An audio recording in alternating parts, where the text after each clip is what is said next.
So gold's having quite a good run this year so far, and today we're going to talk about whether or not you should average up your cost. So as the gold price goes up, as I record the video, we're nearly £400 per sovereign as just the intrinsic gold value, so that's with no premium. And here is about 120 sovereigns. Got 46 in here, nice enough. But like I say, the main point of today's video, I'm going to use the example of 100 sovereigns. So let's say you bought your 100 sovereigns and you have a £200 average because perhaps you started a few years ago and you were stacking earlier than what I was. So with those £200 average sovereigns, they're now worth £400 each. Okay, so that means you've got £200 per profit per sovereign. So these are actual shields, I think. So each sovereign obviously has got you £200 profit if you were to sell them and get, the £400 that they're worth at the moment.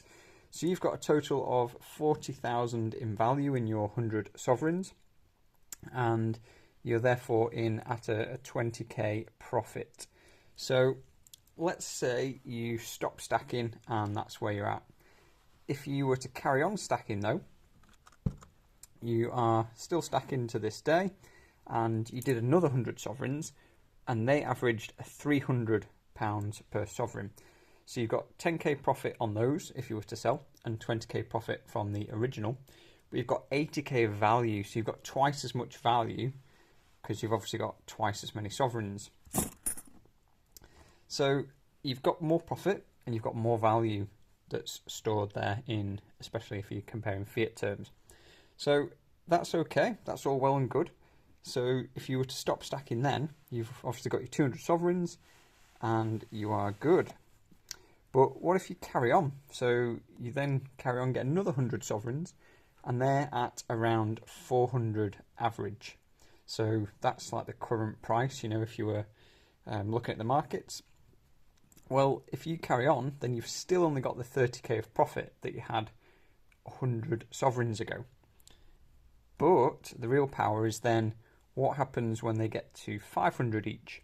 So yes, I'm assuming that gold price goes up in the longer term.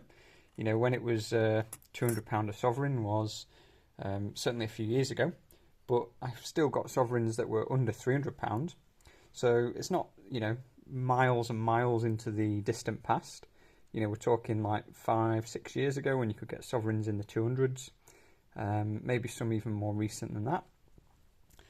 But like I say, you now got your 300 sovereigns, so if they go to £500 each, and you stop stacking at the 100 because the price had gone up, you've less overall sovereigns, you've less overall value. So as the price climbs higher, obviously the profit on those early ones as a percentage is greater, and the percentage on these 400 sovereigns is lower, but you're accumulating, you're building up wealth, you're building up that store of value, and over time, obviously, you're accumulating more coins at a higher price, and therefore your average cost of all the coins is therefore going up. So a lot of people want to average down when they get some sort of asset, when they get stock or share, or whenever you get some gold perhaps. Yeah, we all want our average to be the lowest possible, but if you just stop stacking because the prices have gone up, then you're not accumulating more and more value. Your profits are growing, but on a smaller amount of coins or a smaller amount of the actual base asset. So that is my topic for today. I'm curious what you think. Are you continuing to average at these what are currently higher prices? And perhaps you've been stacking for years. There's people who comment on the videos who've been stacking since the 80s, the 90s, the 2000s. It's really interesting hearing people's comments. And yeah, you might keep averaging that cost up. You might be thinking, oh well, now my average is 350 a sovereign overall, or now it's 360, but it's only 10%, but it's 10% on more coins.